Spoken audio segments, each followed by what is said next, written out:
Okay, so welcome to Tactics and Touchlines. Today we're going to have a discussion about the Champions League. The first round games of the round of 16 is over. Some of the teams went down by high scoring, some had draws. We are going to have a discussion with our pundits. What is next for some of the big teams? But our concentration would be on the English Premier League clubs. None of them were able to pick a win in their first round games, draws, high scoring defeats. What is going on? Is the EPL not giving their teams chances to rest, as some of the leagues are giving their teams chances to rest? I asked my pundit what they think, especially going into next season. Should they prepare better and make sure that their teams, when they get into this round, they will be able to have enough rest and qualify for better positions in the Champions League? This show is brought to you by MindBet.Africa. So the QR code on the screen, scan it and get a chance to register on the MindBet.Africa family. They are doing a wonderful predict and win offer this match. And if you go into the description, there is a link there. Click on it, go onto their platforms, predict on some of the games that will be happening in the EPL, in the Champions League.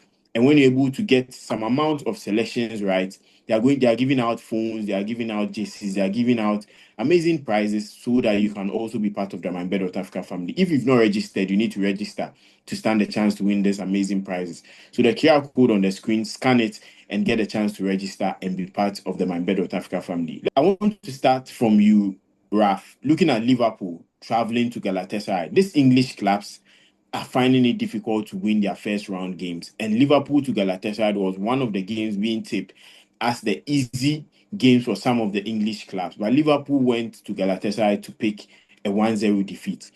Do you think the league is too stressful for the teams, especially going into Champions League games? Is the league being too stressful for the Premier League teams? Yes, Ben, thank you so much. I'll start by saying that in 2019, Jurgen Klopp made a comment like that, whereby he questioned how tough the Premier League fixtures were.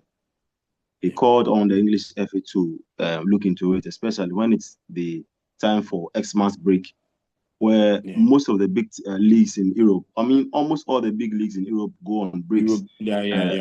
Xmas breaks, apart from England, whereby the English FA is also saying that is where they are also able to, get their whatever in terms of revenue. Exactly. They are Boxing Day games. And Klopp was very, very angry at some of how the games were packed.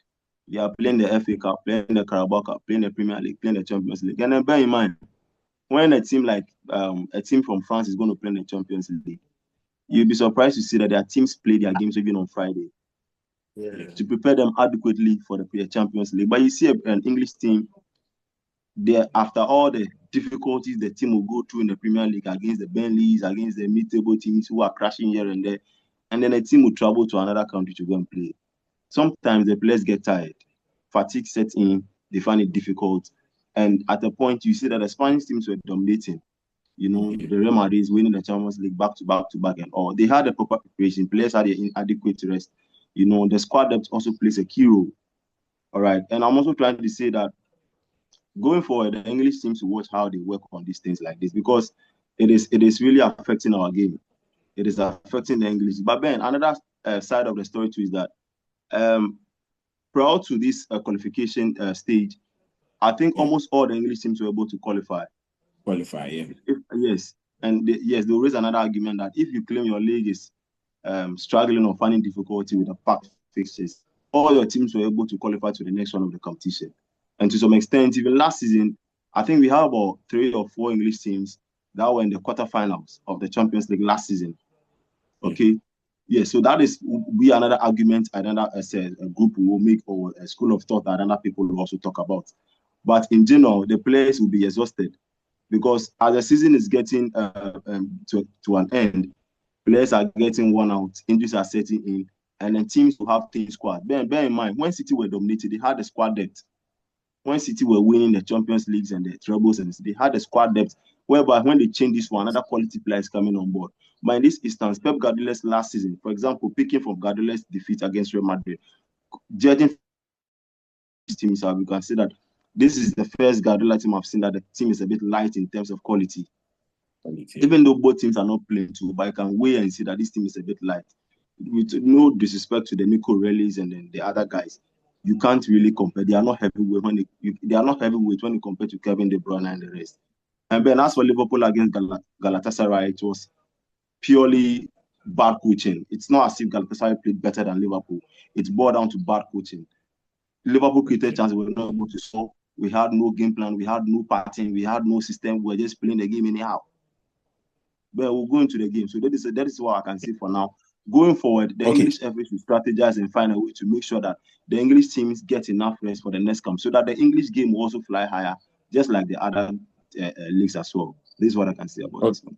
Okay, so Prince, looking at this, we know last season the English teams got a fifth slot in the Champions League, with Tottenham winning the Europa, making it 6. That is why we are seeing a lot of teams in the Champions League this season. But one thing we notice is you need to get closer to the semi-finals, like Arsenal got into that particular position. We saw some of the teams like Chelsea doing well in the Conference League, in the Aston Villa and the rest pushed so well that got them the fifth slot. Are you convinced that with the results of the first round of games, are they going to perform well to get another fifth slot this season again? That's sorry, that's even my fear, because clearly we saw a lot of English teams in Europe this season with how good we played last season and how good we dominated Europe last season.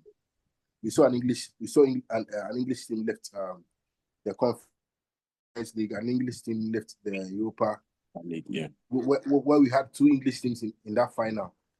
We also saw an English team come up all the way to semi-finals. Yeah.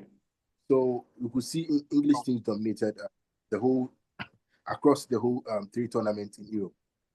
But it's quite unfortunate this season. It doesn't look good from the few games that have been played of the Champions League 2 nights ago. And honestly, I have a fear. Today I was discussing with one guy from my office that I don't know, but I feel like the FA can do something about our fixtures, especially with the teams that are playing in Europe. There should be a way they can adjust it if we can all play even early. Maybe Friday evening, some of these teams have played their games and they have enough rest. Those who are going to travel out of England to go and play outside, you give them that enough rest.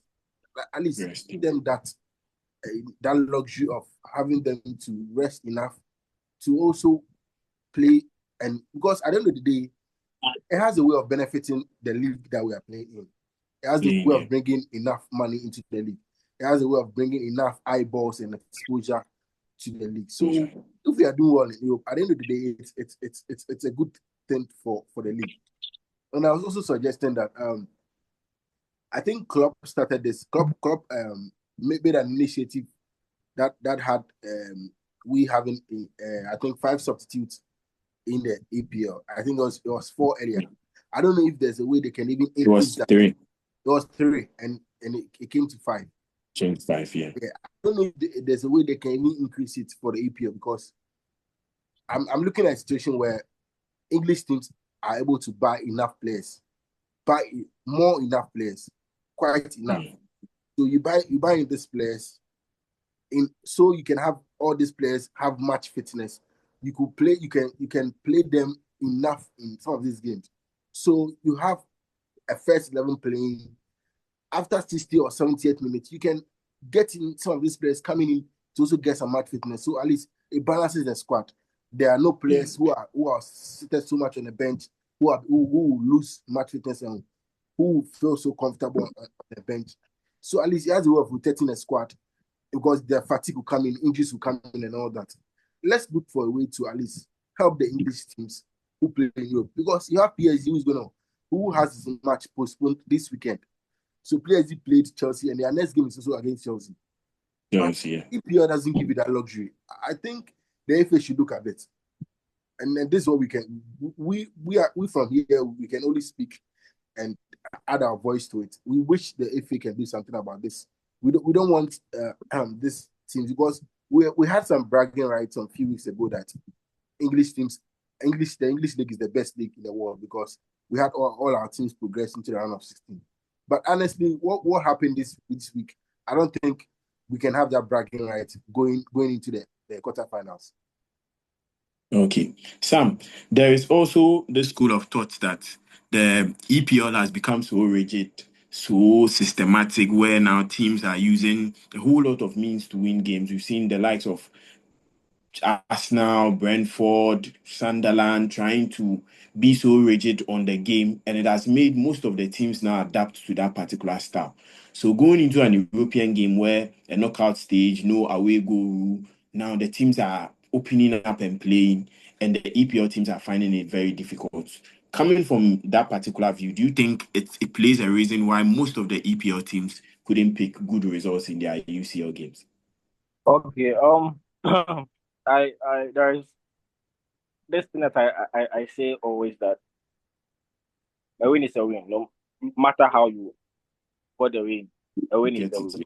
It's a football match, more like a war. How I decide to win the war doesn't really concern or concern who I am fighting with. I think this there's nothing like, there's no style of play, or there's no style of playing to win. We play to win. I don't really think at the end of the match we discuss how this person dribbled or how this guy played his pass. It's more who won at the end of the game. So for me personally, it's more about at the end of the 90 minutes who took the 3 point home. That's what I want. We can discuss the bad games, the bad plays later, but we play to win. So however means or tactics that you can use to win is fine. It might be ugly if it's against you, but if it goes for you, then it's fine. So I don't really think that is an excuse for how the EPL teams did this week. I think it was just, as Ralph said, I think there were just petty mistakes that the coaches did during the matches that caused them a lot. I think some of the coaches were trying to do too much. We can talk of Chelsea and Tottenham, and we're very lucky that Arsenal had a controversial quote-unquote penalty to draw that game. But I think at the end of the day, it's how competitive that we've been. I think we've the coaches have to sit back and look back at what they did wrong and play the next match, then next game. It's still open for some teams. I think Arsenal and Liverpool still have chances of winning. Even Chelsea, because this is football. Anything can happen within that 90 minutes. So it's not done and dusted yet. I think we can still do something, but this week was a very poor week. I was very disappointed. I've been receiving calls, and people have been asking me why Man U is not playing and representing us in a very nice way. But it's do you think as of now the EPL needs Man United in the Champions League to prove a point for us? Come on, man. We had Liverpool assembled a whole team to go to take it, just lose and come back. Yeah, lose. It was only 1-0. Only 1-0, isn't it? They lost. 1-0, I can equalize. It's not 5-2. It's not 3-0. Okay. So let's do this is a Champions League preview. We had a discussion on everything from EPL, how the teams are struggling, and now some of the teams you are tipping to go through in the next round of the Champions League. After the round comes to our end and we get into the quarterfinals, we'll have another video to discuss what the quarterfinals are to bring us. Like, subscribe, and turn on the bell notification so that you can also get content like this appearing on your phones, on your TVs every time we upload on our channel. Thank you all for watching. Thank you. Uh, This is